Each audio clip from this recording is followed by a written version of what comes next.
Tonight we talk about Eleanor of Aquitaine's royal court of courtly love, those candlelit halls, where flirtation dressed itself in poetry and power wore the scent of rosewater and ambition. You're stepping into a 12th century dream, where minstrels rhyme about impossible devotion, and duchesses debate whether true love can survive marriage. It sounds glamorous now, but you probably wouldn't survive 5 minutes without offending someone's delicate honor code. So, before you get comfortable, take a moment to like the video and subscribe, but only if you genuinely enjoy what I do here. And if you do, drop your location and local time in the comments. I love seeing where you're listening from.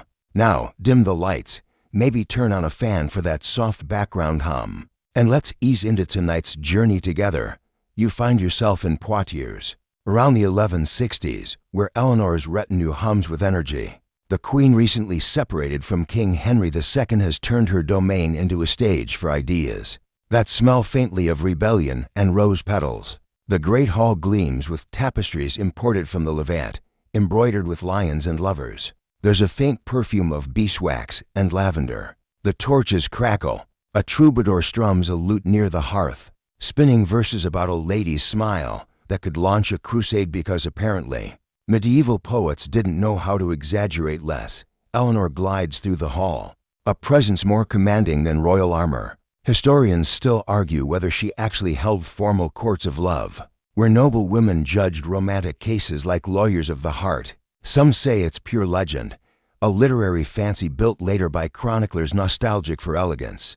Others insist it happened an early exercise in female intellectual power disguised as entertainment. Either way, you sense that in this room, words are weapons, and affection is a form of diplomacy. Outside, knights return from tournaments mud-splattered but proud, bearing ribbons gifted by the women whose favor they fought for. Inside, young poets whisper metaphors about longing so abstract they could probably double as real estate. Ads. You overhear debates about whether love ennobles or destroys, a question that, even 8 centuries later, would still fuel entire seasons of dating shows. A quirky detail you wouldn't expect: the courts of love, if they did exist, may have been inspired by theological debates. The same mental gymnastics monks used to define sin were now being used to define heartbreak. One manuscript even describes a case where a lady was scolded for loving 2 men at once. A 12th century version of relationship counseling,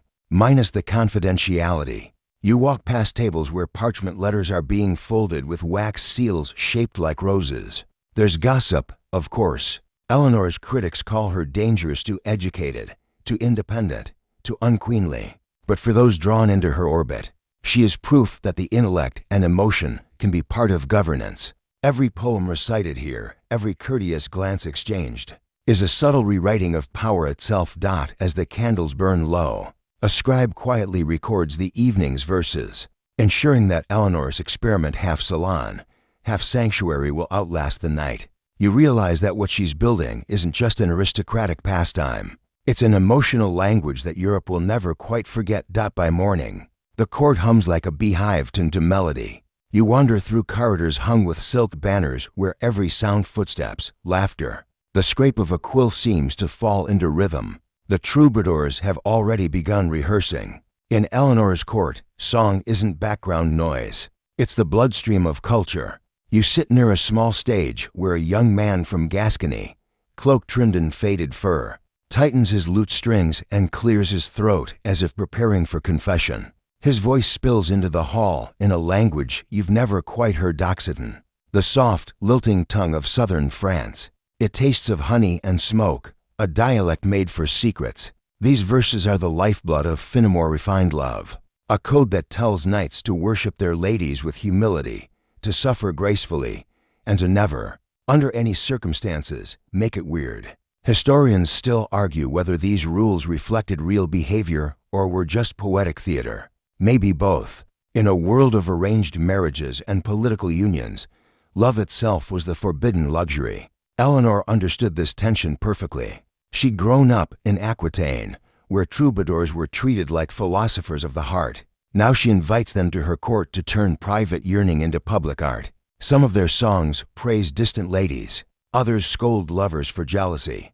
One even compares heartbreak to being a crusader, heroic, pointless, and full of blisters. You suspect the comparison holds up. A curious detail: the earliest troubadour known by name, William IX of Aquitaine, was Eleanor's own grandfather. His lyrics, let's just say he'd have been banned from YouTube for inappropriate metaphors. Yet from that lineage of cheeky poets grew a new aesthetic, the idea that love could civilize, that manners in poetry could tame knights as effectively as any chainmail discipline. You listen as the troubadour's voice rises, and Eleanor leans forward on her carved oak chair, fingers steepled. When he finishes, she applauds softly, not too much, just enough to bestow grace. Around her, courtiers murmur approval, quoting lines like rare coins. The performance will be discussed for days: which metaphors shimmered, which rhymes fell flat, whether the melody hinted at divine love or merely mortal longing. Later, you follow a group of young noble women to the gardens. They debate one song in particular. Can a lady's honor survive if she loves openly? Their voices drift through the lavender, earnest and laughing. One quotes a verse where love is called the school of courtesy. Another rolls her eyes and says, courtesy doesn't pay dowries. You smile, centuries change. Sarcasm doesn't. That afternoon, a scribe copies the troubadour's lyrics onto fine parchment. He leaves space in the margins for illumination, tiny vines curling around golden hearts. Somewhere in the corner, he doodles a cat wearing a crown. Medieval artists couldn't resist humor either. By nightfall, the songs echo through every chamber. Even the cooks hum them while stirring stews. The stable boys whistle them to the horses. The language of Fenimore seeps into everything: letters, gestures, glances. You realize the court isn't just listening to poetry. It's living inside it. Every compliment, every sigh becomes part of a vast performance where sincerity and strategy share the same stage. And as the moonlight slips through the stained glass, you catch Eleanor watching her poets not like a patron overseeing entertainment, but like a commander surveying her most delicate weapon. The next morning, the castle stirs not with music, but with the clang of armor and the smell of trampled grass. The heralds are already shouting from the lists, banners snapping in the breeze. Tournaments, ostensibly games of chivalry, are, in Eleanor's world, theater in plate and steel. You find yourself drawn toward the noise, where knights in gilded helms line up like contestants in a pageant that somehow got out of hand. You spot Eleanor's balcony above the lists, hung with silken drapes the color of wine.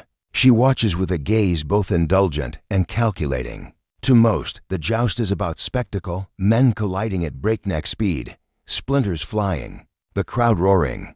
But to Eleanor, it's a diplomatic ballet. Every tilt, every token tied to a lance, sends a message. When a knight wears a lady's ribbon on his arm, it isn't just flirtation, it's an alliance, a performance of loyalty dressed as longing. Historians still argue whether these tournaments were more dangerous or more theatrical. Some chronicles describe men crushed beneath horses. Others insist the lances were blunted, the fights rehearsed like plays. Either way, you get the sense that the real contest isn't happening on the field, it's in the glances exchanged.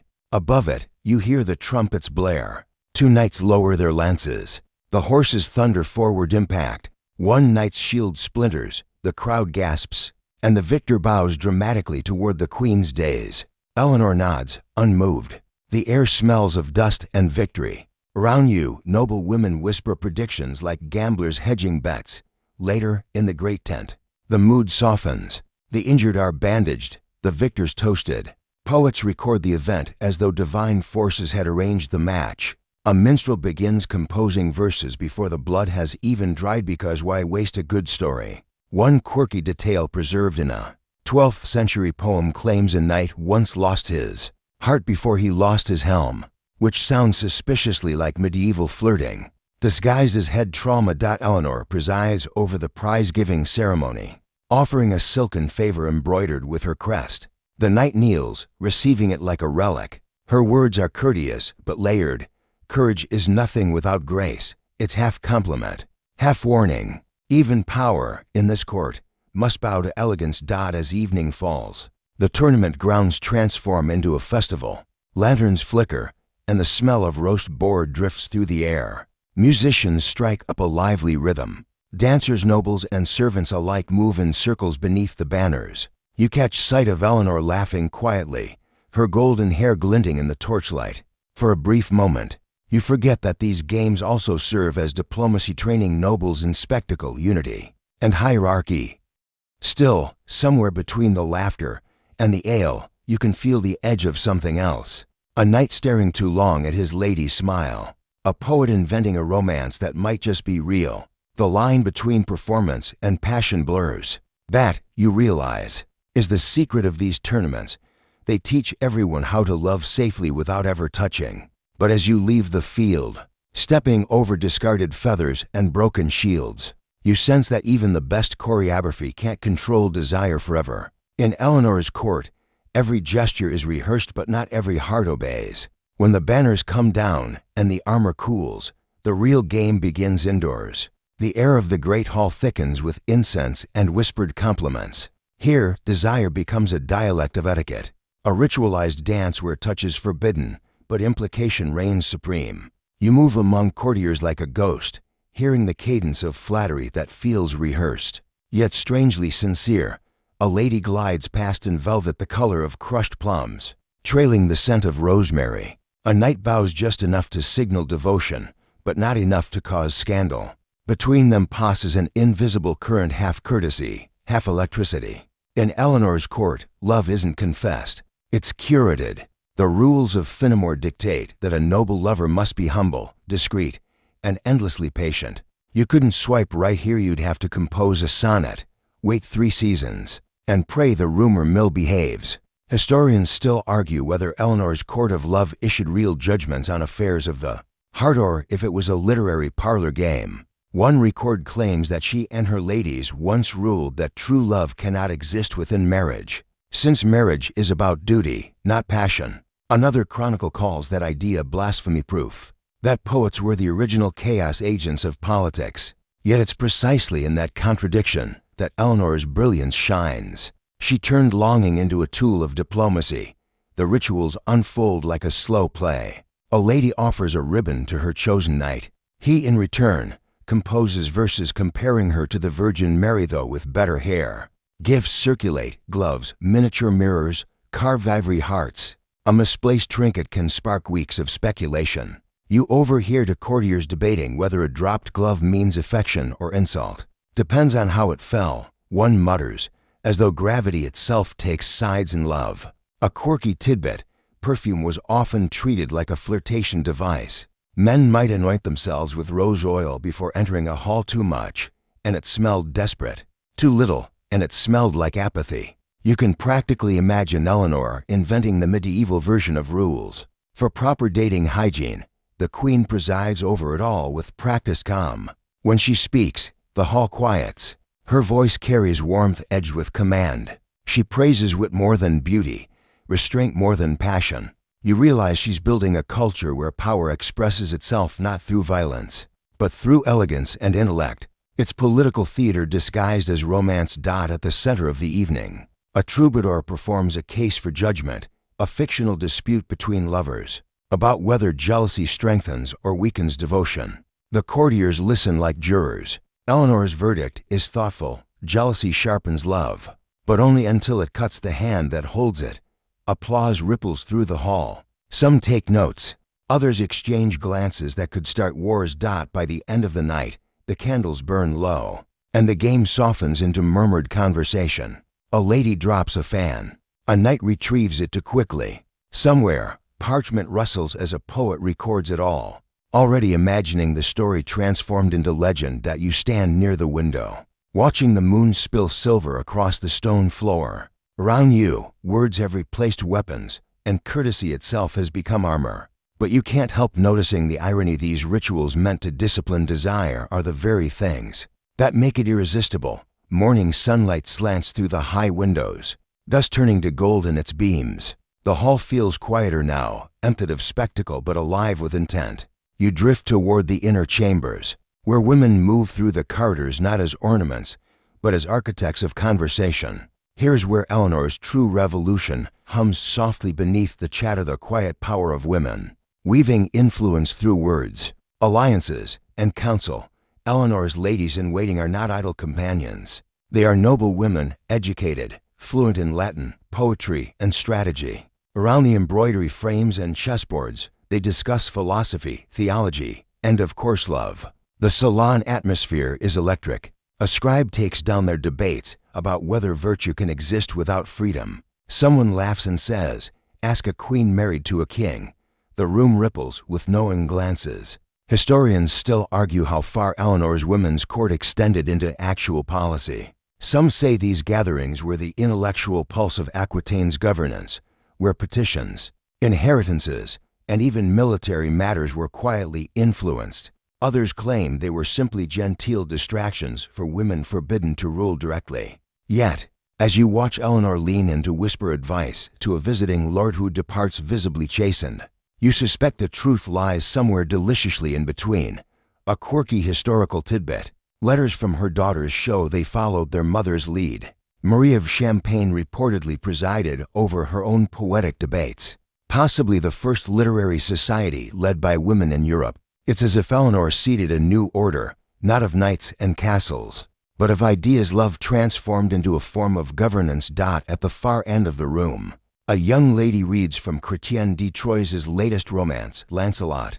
His tale of forbidden devotion between knight and queen feels a little too on the nose, and the listeners smirk knowingly. Some whisper that Chrétien wrote it under Eleanor's influence, or at least for her daughter's court. If true, that means the most famous story of courtly love, the affair that shaped centuries of literature, was born under Eleanor's roof. Imagine that, turning personal rebellion into myth. Outside, pages scurry with letters sealed in wax. They carry messages between courts, each written in that peculiar mix of affection and strategy. A single misplaced adjective might shift an alliance. Inside, the women play with words like surgeons with scalpels. They call this courtesy not merely politeness, but an art of persuasion so refined it could disarm a king. Eleanor moves among them with the calm of someone who has seen empires rise and marriages fall. You notice the faint lines of experience around her eyes, softened by confidence.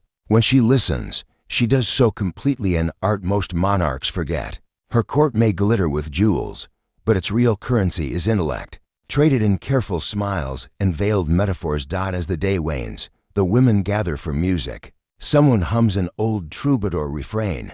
Love is a wound that teaches grace. The words hang in the air, fragile and resonant. Eleanor closes her eyes briefly, as though hearing an echo from her own youth when she was still the young Duchess of Aquitaine. Adored and underestimated, you realize that beneath the perfumes and poetry, this court is an incubator of power. It is love weaponized into language, companionship translated into counsel, and at its heart stands Eleanor, teaching Europe a new equation, that tenderness and intellect, when joined, can rule as surely as any sword.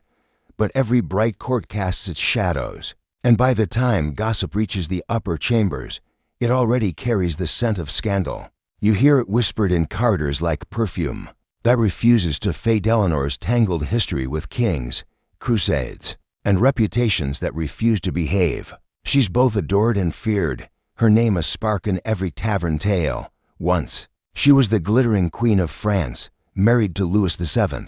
Together they marched east on the Second Crusade, a pilgrimage of faith that turned into a soap opera of logistics and jealousy. Historians still argue whether Eleanor truly led her own retinue of female knights dressed as Amazons, or if that was chroniclers indulging in medieval fan fiction. Either way, the rumors stuck, and Louis never quite forgave her independence. Their marriage unraveled beneath the holy sun of Antioch, where people whispered that she'd grown too close to her uncle Raymond. It might have been slander, or it might have been courage. Eleanor's refusal to play the obedient queen when she divorced Louis, an almost unthinkable act for a medieval monarch. The church raised its eyebrows so high it practically strained something. And then, in one of history's greatest rebounds, she married Henry Plantagenet within weeks. You imagine the scandal echoing through Europe like a drumbeat.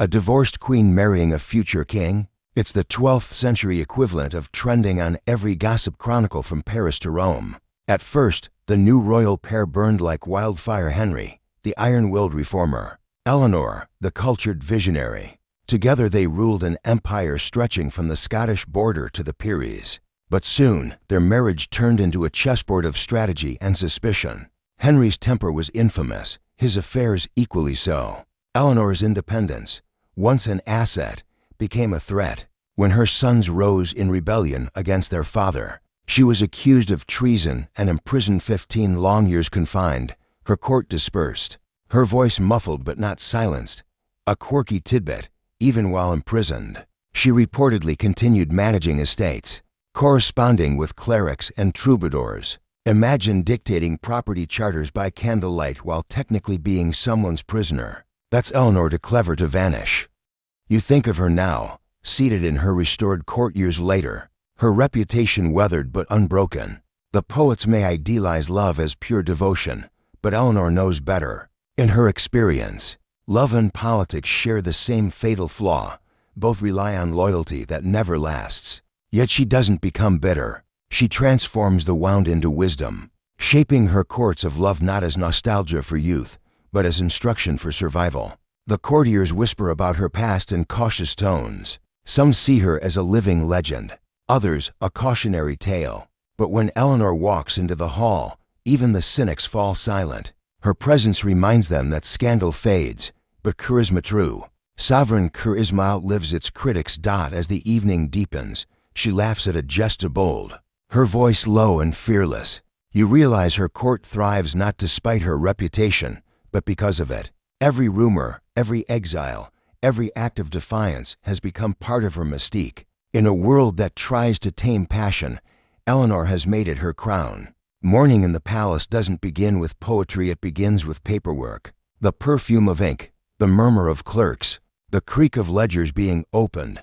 This is the hidden rhythm behind Eleanor's shining court. You step through the side halls into the heart of her administrative machine, where elegance meets bureaucracy. It's not glamorous, but it's the backbone of her rule, the quiet infrastructure that keeps her dream of courtly refinement from collapsing under the weight of reality. A steward reads the day's petitions. One's a request for grain shipment, another a dispute over vineyard rights. Every parchment bears a wax seal, and every seal represents power in miniature. Eleanor's clerks, mostly educated monks, and literate knights, manage everything from estate revenues to diplomatic correspondence.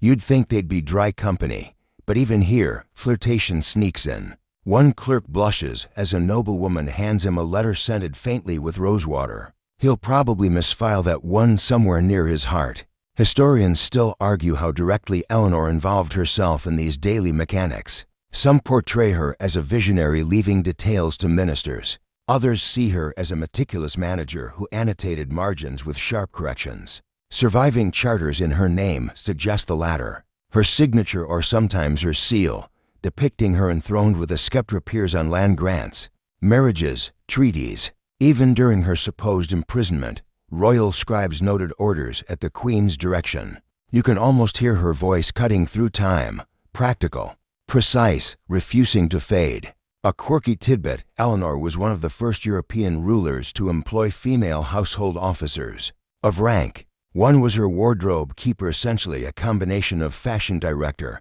and intelligence officer, since garments then often carried hidden messages, embroidered mottos, and secret pockets for correspondence. The wardrobe was not just storage, it was strategy stitched in silk.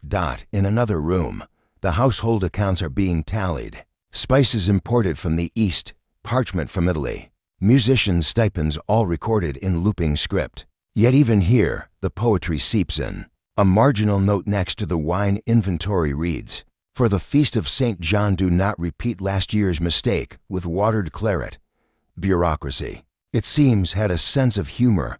Later, Eleanor walks through the scriptorium, her hand trailing across piles of folded vellum. She pauses beside a young clerk illuminating a charter border with vines and doves. "Remember," she says gently, "beauty persuades where authority cannot." That single phrase could summarize her entire philosophy. In a century of wars and fortresses, she's built her reign around aesthetics as power, a lesson rulers still forget. Outside, you hear the hum of the courtyard where stable boys prepare the Queen's palfreys for a diplomatic ride. Governance here is choreography, courtiers in motion, servants in rhythm. documents fluttering like wings. Even love letters are carefully registered because, in Eleanor's world, emotion and administration intertwine like twin columns of the same cathedral. By nightfall, when the candles gutter low and the ink-stained clerks finally rest, you realize how deceptive the myth of romantic medieval courts truly is. Beneath the music and flirtation, this is an empire of paperwork and precision. Eleanor's genius lies not just in inspiring poets, but in orchestrating them, ensuring every sigh, every signature, and every sonnet plays its part in the machinery of her control. And as she reviews the day's documents by candlelight, her expression unreadable, you understand that her true throne isn't gilded oak or stone, it's the quiet authority of her pen. By twilight, the court turns inward again, away from parchments and policies, toward the softer chambers where stories breathe. Candles glow behind colored glass, casting jeweled halos on the walls. You wander past a circle of poets, jesters, and lovers who blur the line between real affection and literary invention. Here you can no longer tell whether love is lived or performed, and maybe that's the point. Eleanor reclines in her carved chair, listening to a troubadour with a voice like poured honey. He sings of an unnamed lady, chaste, distant, devastating. The court leans in, pretending not to guess who inspired the verses. You recognize the coded winks. She who wears the falcon ring could mean half a dozen women in the room, including, possibly, the queen herself. Historians still argue whether these songs ever reflected true romances or were just safe, socially acceptable fictions. But as you watch Eleanor's eyes glimmer, you suspect the answer is somewhere in between. A quirky tidbit: some troubadours actually borrowed stories of love from earlier Arabic poetry, brought back from Al-Andalus by crusaders and merchants. Those Andalusian lyrics, steeped in longing and metaphor, flowed into southern France like perfume into wine. The idea of love as ennobling suffering might not have been born in Europe at all. It might have crossed the Pyrenees with a melody and a sigh. Medieval globalization, but make it emotional. In a corner, two young nobles rehearse a dialogue from Andreas Capellanus's De Amor, the so-called handbook of courtly love. It's part manual, part satire, part mystery. If a lady grants a kiss, has she surrendered her honor? One asks, mock serious. Only if the kiss was enjoyed. The other replies, to laughter. Even then, people knew how to tease philosophy into flirtation. But beneath the humor lies tension. Every metaphor risks becoming gossip. Every poem risks being too accurate.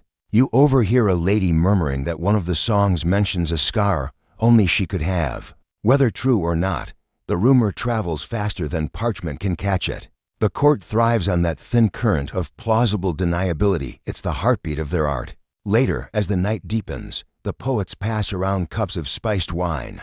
Someone recites a story of Tristan and Isolde, that doomed pair forever caught between passion and duty. The audience sighs, half from sentiment, half from recognition. Eleanor smiles faintly. Perhaps she sees her younger self in that story, a woman torn between crown and heart. You notice something subtle. The court's obsession with love isn't about indulgence. It's about containment.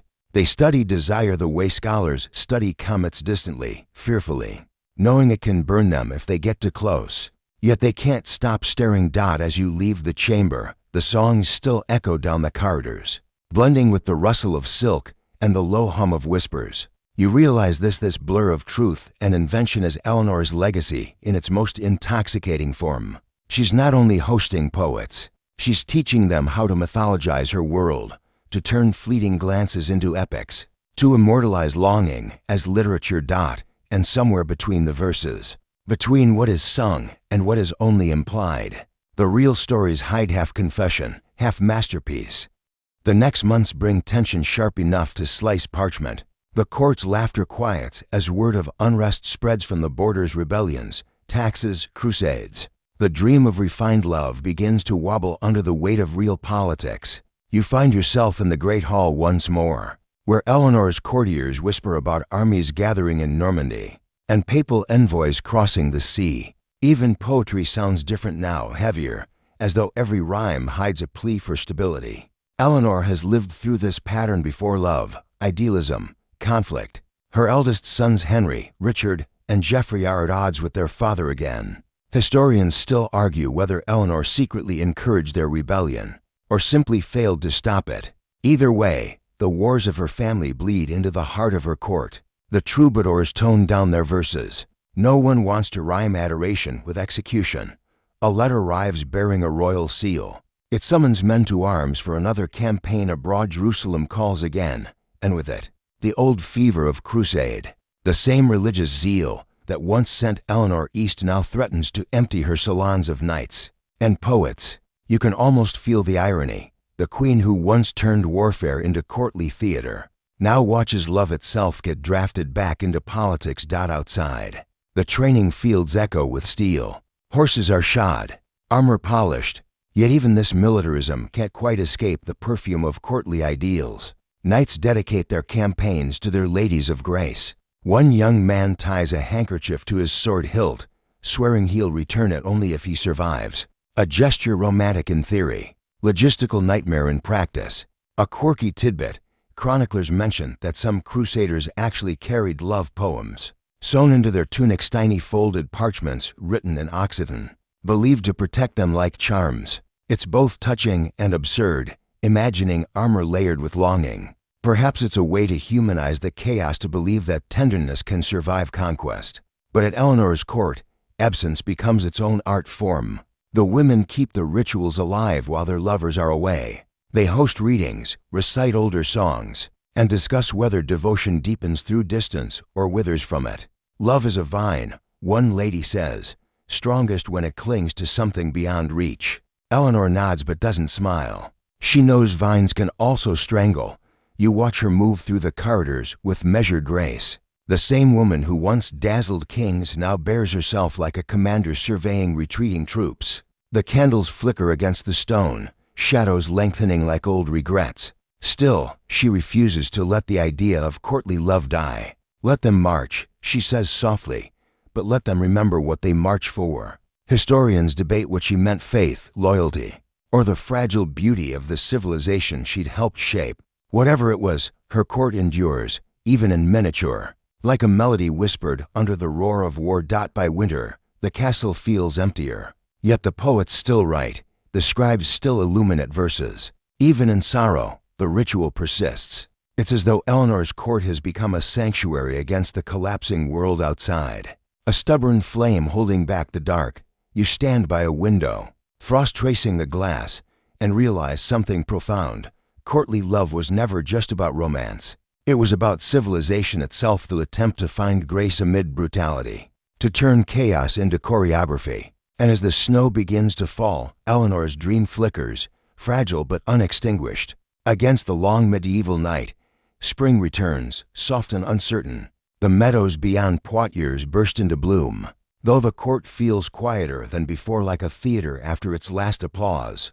You walk through the gardens Eleanor once designed as living poetry, terraces shaped like verses, fountains whispering in rhythm, roses trained along trellises as if obeying her invisible meter. But many of the voices that filled this place, poets, knights, dreamers, are gone, carried off by wars, exile, or the slow fate of time. Eleanor, now older, moves more slowly through her chambers. Her hair, once gold, has turned silver, but her gaze is sharp as ever. She still receives visitors, abbots, envoys, young nobles who seek her counsel like pilgrims to a shrine. Some come for advice, others simply to say they've seen her, the legendary queen who dared to make love a subject of governance. Historians still argue whether her so-called courts of love ever truly existed as formal assemblies. Maybe they didn't. Maybe the court itself, every witty exchange, every measured glance, was the real tribunal, judging not people but the very idea of affection. The troubadours keep coming too,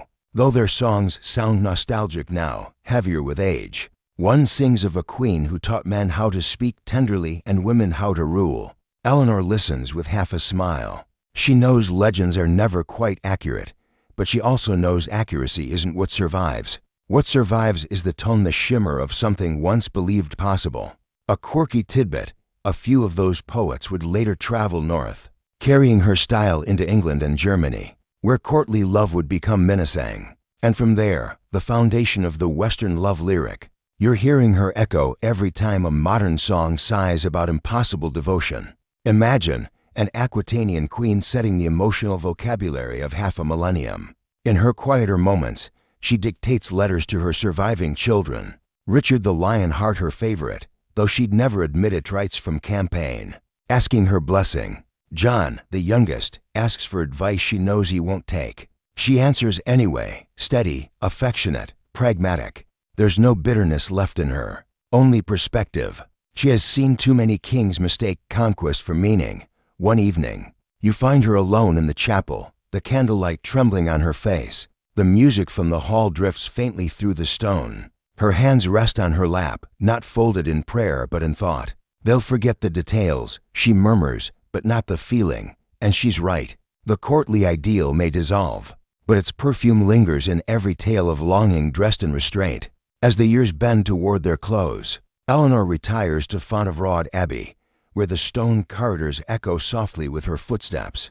Even here, nuns gossip about her brilliance, her beauty, her impossible life. When she dies, the chroniclers will write of a queen who shaped kings and troubadours alike, a woman whose wit outlasted empires. But you, standing in the quiet of her memory, understand her truer legacy. She turned the dangerous thing called love into language safe enough to speak aloud. And as the candle gutters low, that language, half music, half prayer, still hums through history. Like the last verse of a song that refuses to end, the castle grows still now. The laughter has faded, the torches have dimmed, and the scent of beeswax lingers faintly in the corridors where Eleanor once walked. You feel the hush that comes after stories close, the kind that asks you not to move, not to break the spell too soon. You picture her gardens at dusk, petals folding in the evening air, the last birds sweeping home through lilac light. The poets are gone, the court dispersed, but the rhythm she left behind still trembles in the air. Every act of courtesy, every whispered vow, every poem about impossible love, they all trace back somehow to her. Let your breathing slow. The world outside this tale feels far away, softer now. Imagine those stone halls dissolving into candlelight, the sound of distant strings fading into silence. Eleanor's story isn't just about queens or courts, it's about the fragile wish that people might live with more beauty than necessity allows. The idea of courtly love, equal parts discipline and dream, wasn't meant to last forever. It was meant to remind you that even in an age of armor and power, hearts still wanted refinement, still sought language for tenderness. And that, perhaps, is what keeps history human. So, close your eyes. Picture the roses blooming again, the parchment curling at its edges, the quills stilled at last. Somewhere, a single note from a lute drifts out across centuries, still searching for its echo. Sleep now, traveler of old stories. Let the candles gutter out, one by one. The queen has finished her song, and the night waits quietly, holding its breath.